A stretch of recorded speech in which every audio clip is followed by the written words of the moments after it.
नमस्कार, स्वराज एक्सप्रेस देख रहे हैं आप। मैं हूं आपके साथ रितिका शर्मा। आइए इस बुलेटिन की शुरुआत करते हैं हेडलाइंस के साथ। अयोध्या में पीएम मोदी ने रखी राम मंदिर की नींव, बोले सदियों का सपना पूरा हुआ। स्वतंत्रता आंदोलन की तरह ही रहा मंदिर आंदोलन। असदुद्दीन ओवैसी बोले हिंदुत्व की जीत, सेक्युलरिज्म की हार का दिन। राम मंदिर का भूमि पूजन कर पीएम मोदी ने किया अपने पद की गरिमा का उल्लंघन। वहीं भगवान राम और पीएम मोदी के फोटो के साथ ट्वीट कर घिरी बीजेपी सांसद दिया कुमारी। सोशल मीडिया पर जबरदस्त विरोध। वहीं बीजेपी सांसद शोभा करंडलजे ने भी इसी फोटो के साथ किया ट्वीट। छत्तीसगढ़ के सीएम भूपेश बघेल का पशुपालकों को तोहफा। गोधन न्याय योजना तहत करीब 47,000 पशुपालकों के खाते में पैसा ट्रांसफर। और मुंबई में भारी बारिश से जनजीवन अस्त व्यस्त, कई जगह जबरदस्त जल जमाव से परेशानी बढ़ी। बारिश जारी रहने की आशंका के बीच लोगों से घरों में रहने की अपील।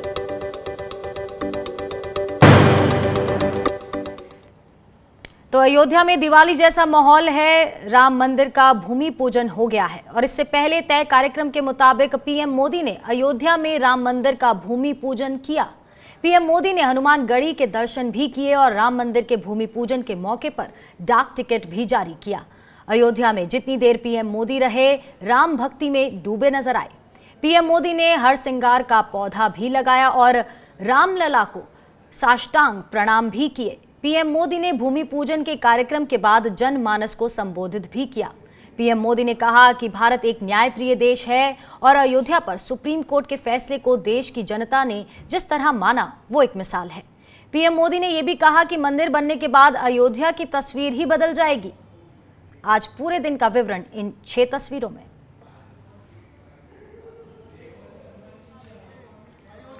और ये अब की ये ताज़ा तस्वीरें देखिए। कल भी जिस तरह से राम की पौड़ी पर दीप प्रज्वलित किए गए थे, वही तस्वीरें आज फिर नजर आ रही हैं, क्योंकि आज फिर राम की पौड़ी पर हजारों की तादाद में ये दीप प्रज्वलित किए गए हैं।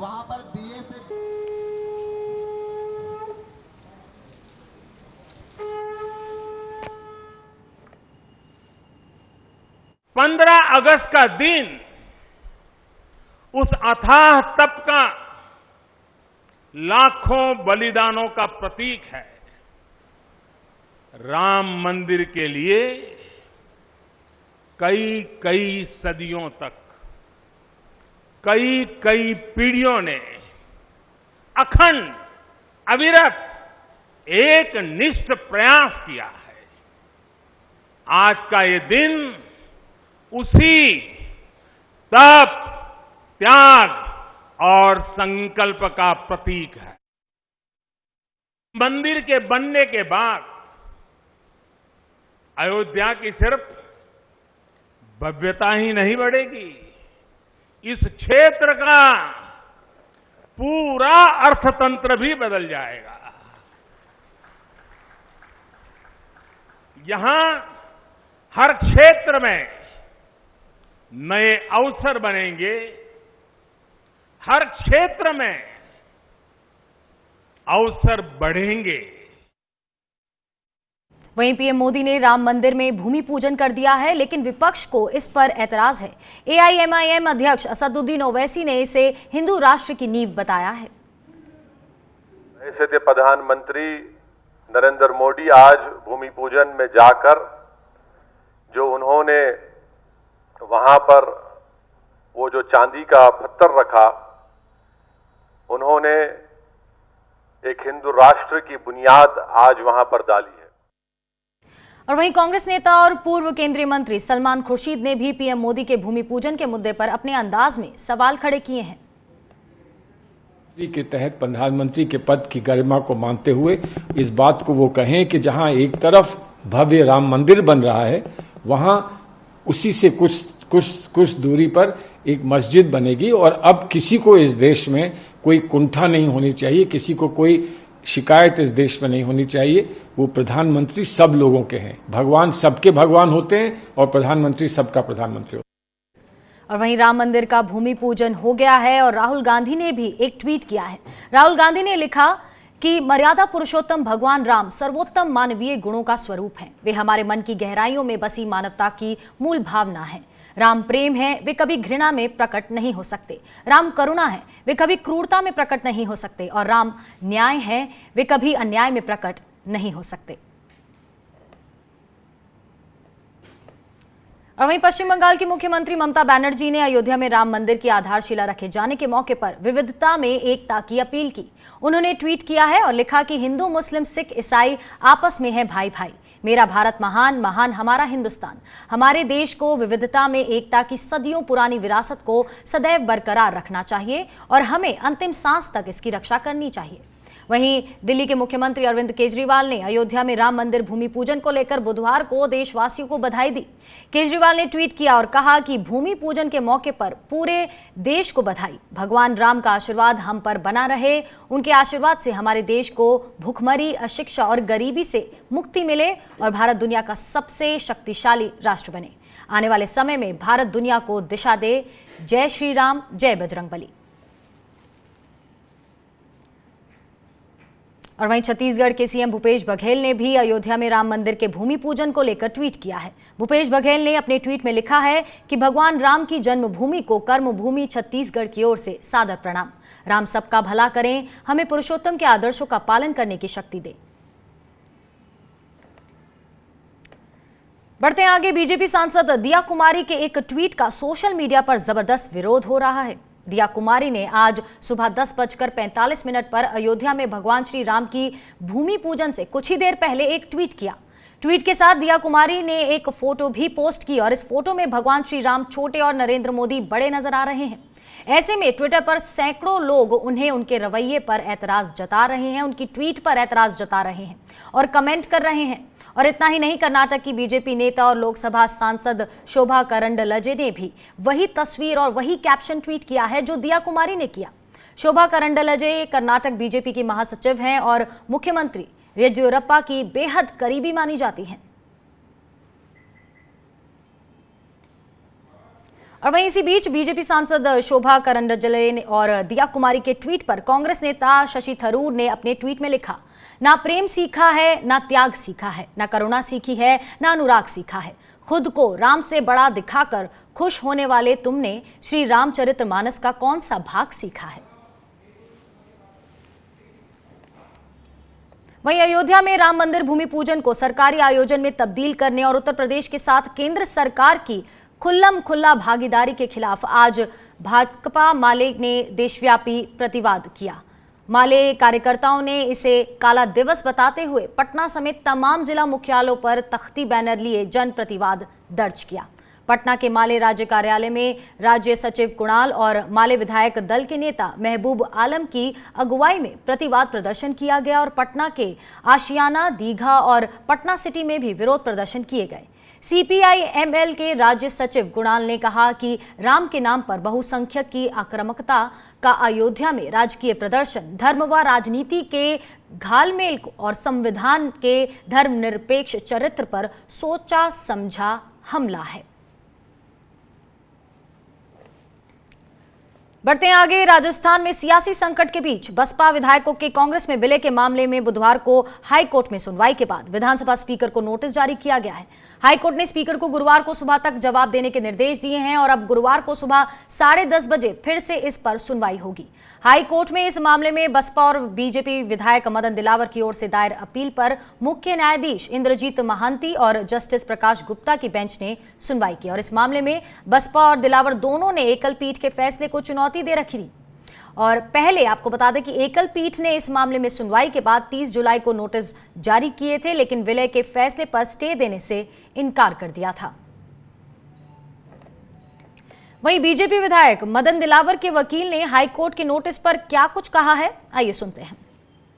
दिक्कत इस तरह की आ रही थी क्योंकि वो जो पते हैं उन पतों पे वो अभी है नहीं, तो फिर दस्ती तामील कराने में पॉसिबिलिटी कम नज़र आ रही है। इसीलिए क्या कहा गया है, किस तरह का जवाब मांगा है? कल स्पीकर साहब से जवाब मांगा है, 18/9/2019 का जो आदेश है उसके प्रति मांगा है और साथ में ये बोला गया है कि शायद हो सकता है कि कल माननीय न्यायालय ये भी आदेश करे कि जो नोटिसों की तामील है वो स्पीकर साहब के द्वारा ही उनके ऑफिस के द्वारा ही कीजिए।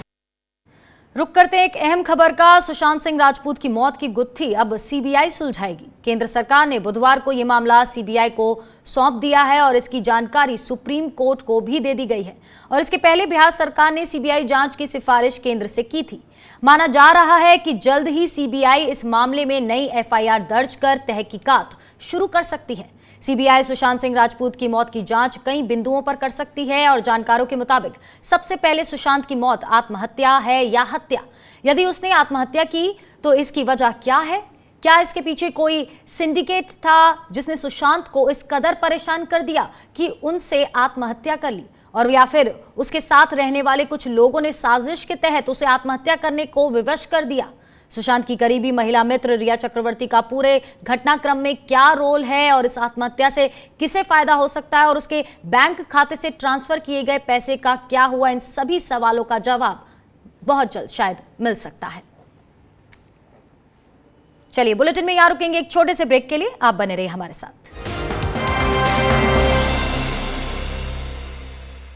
At LPU, I got exposed to new age technologies like AI and big data at Centers of Excellence by Google, SAP and Oracle.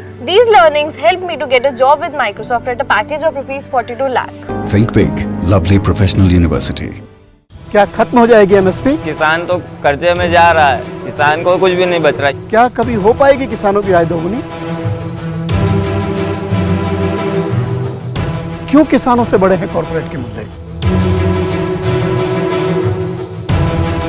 क्या कभी मिल पाएगी हमारे किसानों को भी पश्चिमी देशों के किसानों जैसी सब्सिडी? क्यों भारत में बढ़ रहे हैं अमेरिका और चीन के कृषि उत्पाद? क्यों किसान के लिए महंगा है कर्ज और कॉर्पोरेट के लिए सस्ता? क्यों कोई नहीं सुनता आवाज किसानों की? जुड़िए मेरे साथ हिंद किसान की बात स्वराज एक्सप्रेस पर। सपने सच तब होंगे जब आप सपने दिखना शुरू करेंगे। ये शब्द हैं उस शख्सियत के जिसके सपनों ने दी इस देश को एक नई उड़ान, डॉक्टर APJ अब्दुल कलाम। और ऐसे ही हर स्टूडेंट के सपने पूरे करेंगे हम, under best guidance of expert faculty team. Admission open in science and technology, humanities, social science, arts and sports. Doctor APJ Abdul Kalam university Indore. Further details contact 180030026072। Stream कोई भी हो, बेस्ट करियर ऑप्शन के लिए है Bhabha university. Best faculty, world class infrastructure, scholarships, hi tech labs, 27 acre of lush green campus, hostel facility. Admissions open for engineering, pharmacy, dental, computer application, management and agriculture. Bhabha university at Hoshangabad road Bhopal. Call 9165025500।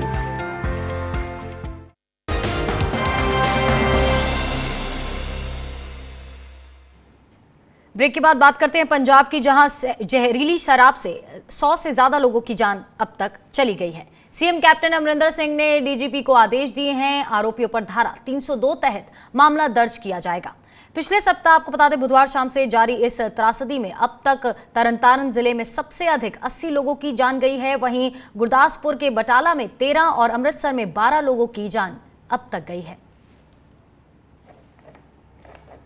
वहीं supreme court ने नौसेना में महिला अधिकारियों को स्थायी commission नहीं देने पर फटकार लगाई है। सर्वोच्च अदालत ने मार्च में महिला अफसरों को स्थायी कमीशन दिए जाने के निर्देश दिए थे और साथ ही आदेश दिया था कि 3 महीने के भीतर स्थायी कमीशन दिया जाए।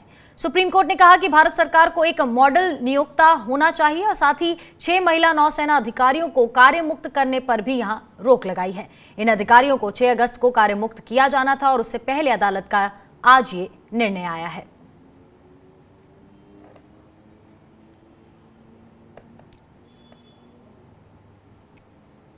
चलिए अब रुक करते हैं छत्तीसगढ़ की खबरों का।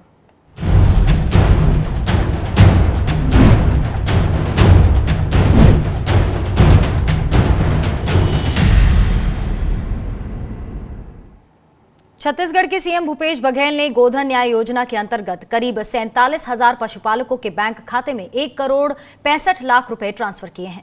गोधन न्याय योजना के तहत 20 जुलाई से 1 अगस्त तक गोबर खरीदी की पहली किस्त की राशि सहकारी बैंक के माध्यम से लोगों के खाते में ट्रांसफर की गई है और इसके साथ ही सीएम ने बस्तर टाइगर महेंद्र कर्मा की जयंती पर उनके नाम से तेंदुपत्ता संग्राहकों के लिए सामाजिक सुरक्षा योजना भी शुरू की है और इस योजना के अंतर्गत तेंदुपत्ता संग्राहक परिवार के मुखिया की सामान्य मृत्यु पर 2 लाख और दुर्घटना में मृत्यु पर 4 लाख रुपए दिए जाएंगे। इस कार्यक्रम के दौरान आपको बता दें, राम वन गमन पथ पर प्रस्तुतिकरण भी दी गई।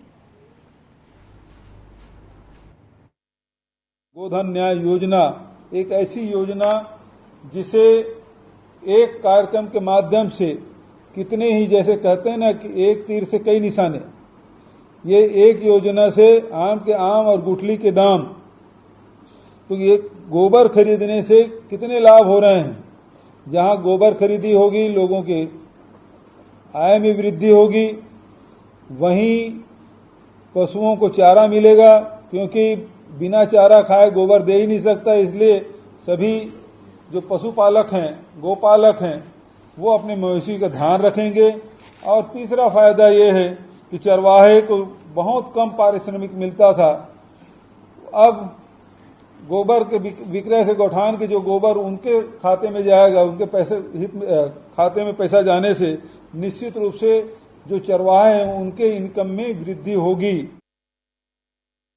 महान महेंद्र कर्मा जी की आज जयंती है और इस अवसर पर एक योजना वन विभाग के द्वारा जो तेंदुपत्ता संग्राहकों के लिए जो पहले बीमा योजना थी, भारत सरकार इसे संचालित कर रही थी, इसका बंद कर दिया गया। लेकिन हम अपने तेंदुपत्ता संग्राहकों के हितों का पूरा ध्यान रख रहे हैं और छत्तीसगढ़ सरकार ने ये फैसला किया कि जो बीमा भारत सरकार ने बंद किया है उसे सामाजिक सुरक्षा योजना के माध्यम से, और उसे भी जो महेंद्र कर्मा जो आदिवासी नेता थे और हमेशा गरीबों की चिंता करते थे, ऐसे नेता के नाम से ये योजना की शुरुआत की गई है। और वहीं बीजापुर में पुलिस माओवादी मुठभेड़ में एक महिला माओवादी ढेर हुई है। ईशुलनार और पुन्नूर के जंगलों में बुधवार सुबह माओवादियों के प्लाटून नंबर 11 के साथ जवानों का आमना सामना हुआ। करीब आधे घंटे तक जवानों और माओवादियों के बीच मुठभेड़ हुई। मुठभेड़ में जवानों को हावी पाता देख माओवादी घने जंगलों का सहारा लेकर भाग खड़े हुए और जिसके बाद जवानों ने घटनास्थल की सर्चिंग करी। घटनास्थल की सर्चिंग करने पर जवानों को महिला माओवादी के शव के साथ ही भरमार बंदूक, डेटोनेटर्स, जिंदा कारतूस और बड़ी संख्या में दैनिक उपयोग की सामग्री बरामद हुई है।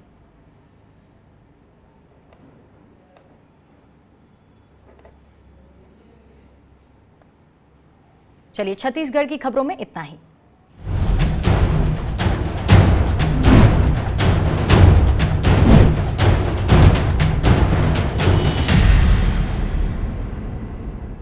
चलिए अब रुक करते हैं कुछ और बड़ी खबरों का। मुंबई में लगातार होती बारिश लोगों के लिए मुसीबत का सबब बन चुकी है। बारिश से जनजीवन अस्त व्यस्त हो चुका है और सड़कें जलमग्न हो चुकी हैं। आप ये 2 तस्वीरें देख सकते हैं। चर्च गेट और पालघर की इन तस्वीरों को देखकर आप हालात का अंदाजा लगा सकते हैं। चर्च गेट में जहां बारिश से सड़कें लबालब हो चुकी हैं, लोग सड़कों पर ही फंसे हुए हैं, वहीं पालघर में बारिश का पानी लोगों के घरों में दाखिल हो चुका है, जबकि सड़कों पर पानी भर जाने से वाहन फंस गए हैं।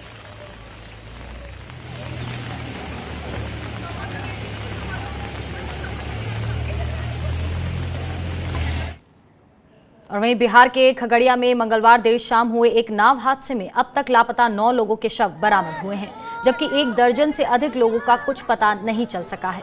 मरने वालों में महिलाएं और बच्चे शामिल हैं। मृतक के परिजनों का रो रो कर बुरा हाल है। एनडीआरएफ की टीमें नदी में लापता हुए लोगों की तलाश कर रही है। वहीं मंगलवार शाम यात्रियों से भरी एक नाव तेज आंधी के कारण बूढ़ी गंडक नदी में डूब गई थी, जिसमें सवार करीब 1 दर्जन लोग तैरकर सुरक्षित निकल गए थे, जबकि 1.5 दर्जन से ज्यादा लोग अब तक लापता हैं। घटना के कुछ ही देर बाद से एसडीआरएफ की टीम ने मोर्चा संभाला है और लापता लोगों की खोज भी शुरू कर दी है।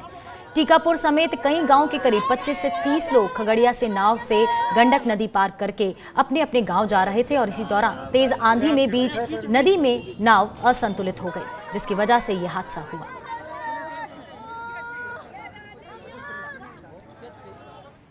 और बिहार में बाढ़ से हाहाकार मचा हुआ है और ऐसे में मुख्यमंत्री नीतीश कुमार ने दरभंगा के बाढ़ग्रस्त इलाकों का दौरा किया। सीएम मखनाही के माध्यमिक विश्वविद्यालय पहुंचे, जहां बाढ़ प्रभावित लोगों से मुलाकात कर मुख्यमंत्री ने उन्हें खाने और जरूरत की दूसरी चीजें भेंट की। सीएम ने पीड़ितों को हर संभव मदद का आश्वासन भी दिया। बता दें कि नीतीश कुमार ने राहत आपदा शिविर एवं सामुदायिक किचन का जायजा भी लिया और साथ ही उन्होंने अधिकारियों को राहत कार्य तेज करने के भी आदेश दिए।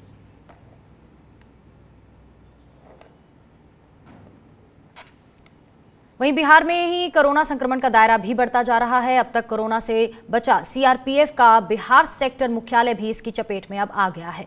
यहां 50 से ज्यादा जवान कोरोना पॉजिटिव पाए गए हैं। अगर जल्द इस पर काबू नहीं पाया गया तो बड़ी संख्या में जवान कोरोना की चपेट में आ सकते हैं। बिहार में कोरोना का संक्रमण आपको बता दें तेजी से फैल रहा है और अब तक हजारों लोग इससे संक्रमित हो चुके हैं। हफ्ते भर पहले तक सीआरपीएफ के सेक्टर मुख्यालय में कोरोना का मामला सामने नहीं आया था, पर बीते कुछ दिनों में वहां के कई जवान जांच में कोरोना पॉजिटिव पाए गए हैं।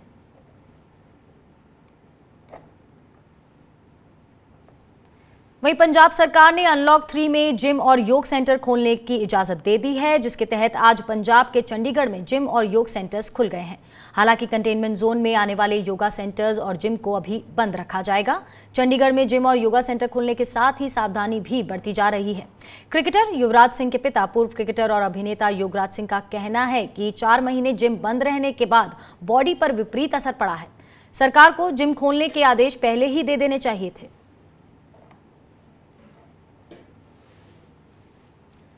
वहीं पश्चिम बंगाल में जिम और योगा सेंटर्स को खोलने की तैयारियां तेजी से चल रही हैं। पश्चिम बंगाल की ममता सरकार ने 6 अगस्त यानी गुरुवार से जिम और योगा सेंटर्स को खोलने का फैसला लिया है। इसी फैसले के तहत जिम और योगा सेंटर्स को सैनिटाइज किया जा रहा है। सिलीगुड़ी में भी लोगों को जिम खुलने का इंतजार है। आप सिलीगुड़ी के एक ये जिम की तस्वीरें देख सकते हैं, जहां सैनिटाइजेशन और अन्य तैयारियां की जा रही हैं। बढ़ते आगे, कोरोना वायरस ने फलों के राजा आम को खास से आम बना दिया है। वहीं आपको बता दें कोविड-19 की वजह से हुई मंदी का असर आम के कारोबार पर भी पड़ा है। उत्तर प्रदेश के सहारनपुर का आम इस बार विदेशों में नहीं पहुंच पाया और इसी के साथ दिल्ली, मध्य प्रदेश, गुजरात, राजस्थान, महाराष्ट्र जैसे राज्यों में भी आम कम ही पहुंचा, जिसके चलते आम बाग मालिकों और ठेकेदारों को काफी नुकसान उठाना पड़ा है। आपको बता दें कि सहारनपुर में काफ़ी तरह के आम की पैदावार है और जिसमें रसगुल्ला, लंगड़ा, चौसा सहित कई तरह के आम होते हैं। नवाब किस्म के आम ने तो विदेशियों को भी अपने जायके का मुरीद बनाया हुआ है।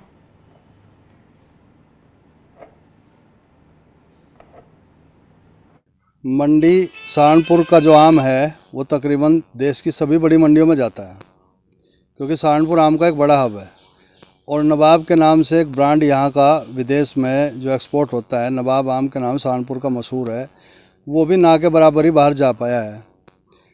तो बड़ी मंडियों में ना जा पाने के कारण ना ही बाहर से कोई व्यापारी आ पाया। इस कारण यहाँ का लगभग 70 से 80% आम नुकसान में चला गया। ये कोरोना की वजह से बिल्कुल भी काम नहीं चल रहा। रोज़ सुबह को आते हैं, शाम को इस तरह जाते हैं, कुछ भी काम चल रहा, बिल्कुल कुछ भी नहीं आ रहा। कितना कमा लेते हो? बज्जी कमा तो इसलिए थे 200-300 रुपये, लेकिन यह है कि कुछ नहीं हो रहा फिलहाल।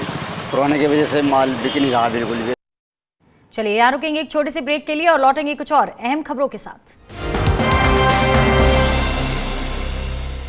RKDF university, a world class university, जहां स्टूडेंट्स को ये ध्यान में रखकर पढ़ाया जाता है कि वो जॉब क्रिएटर्स बन सके, न कि सिर्फ job seekers. So join NIRF ranked university and become CEO of your company. At RKDF University, we focus on all-round development of a student. Courses offering BA, BCom, MA, MCom, BBA, MBA, BSW, MSW, B.Ed, D.Ed, M.Ed. Visit RKDF University at Gandhinagar, Bhopal or call on toll-free number 1800-2700-320. Shri सत्य Sai university का MP में पहला AICTE new Delhi प्रमाणित school of design, जहां है industrial communication and textile design courses. या चुने श्री सत्य Sai university of technology and medical science, जहां है engineering, pharmacy, management, agriculture, homeopathy, law, dairy technology और BHMS जैसे कई कोर्सेज। अधिक जानकारी के लिए विजिट करें स्कूल ऑफ डिजाइन की वेबसाइट www.sssutms.co.in या कॉल करें 9826293590।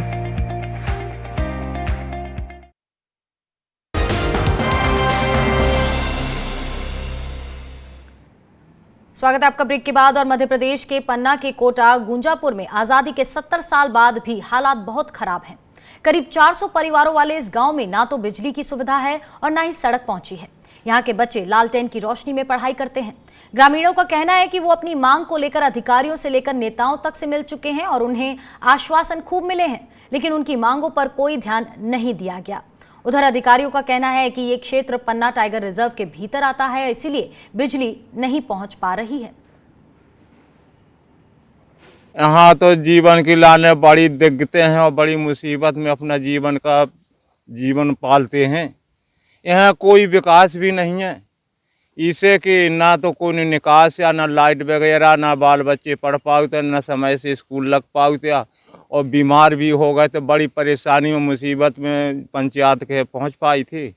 मामा जी करते तो हैं सर, वहाँ माइक में बोलते हैं कि बच्चों की हम बहुत वो करेंगे, और हमारे यहाँ तो ना लाइट आती है ना रोड है सर।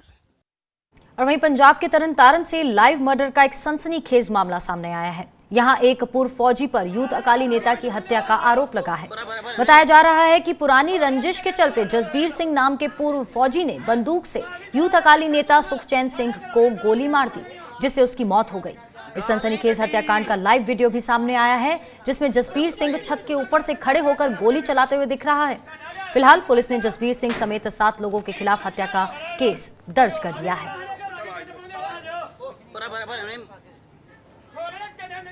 और वहीं राजस्थान के पाली में दिल दहला देने वाला मामला सामने आया है। बताया जा रहा है कि एक पति ने अपनी पत्नी की निर्मम हत्या की है। घटना मारवाड़ा जंक्शन के खिवाड़ा गांव का है। जानकारी के मुताबिक मामूली कहासुनी को लेकर पति ने अपनी पत्नी के सिर पर डंडे से वार कर दिया, जिससे महिला की मौके पर ही मौत हो गई। वहीं आरोपी मौके से फरार हो गया है और सूचना मिलते ही पुलिस मौके पर पहुंची है और महिला के शव को कब्जे में लेकर पोस्टमार्टम के लिए भेज दिया है। वहीं पुलिस ने मुखबिर की सूचना पर आरोपी को धामली गांव से गिरफ्तार कर जेल भेज दिया है।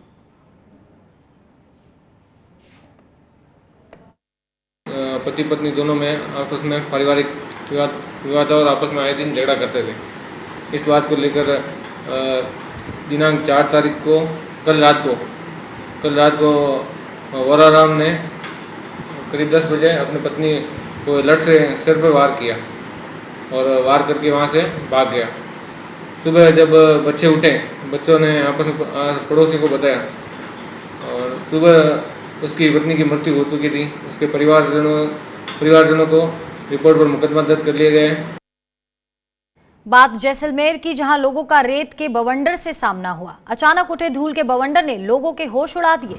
चारों तरफ अफरा तफरी का माहौल बन गया। और आपको बता दें कि नेहड़ाई और चौधरिया गांव में ये रेत का बवंडर देखने को मिला। और बताया जा रहा है कि ग्रामीण और शहरी इलाकों में रेत के तूफान से लोगों को परेशानियों का सामना करना पड़ा है।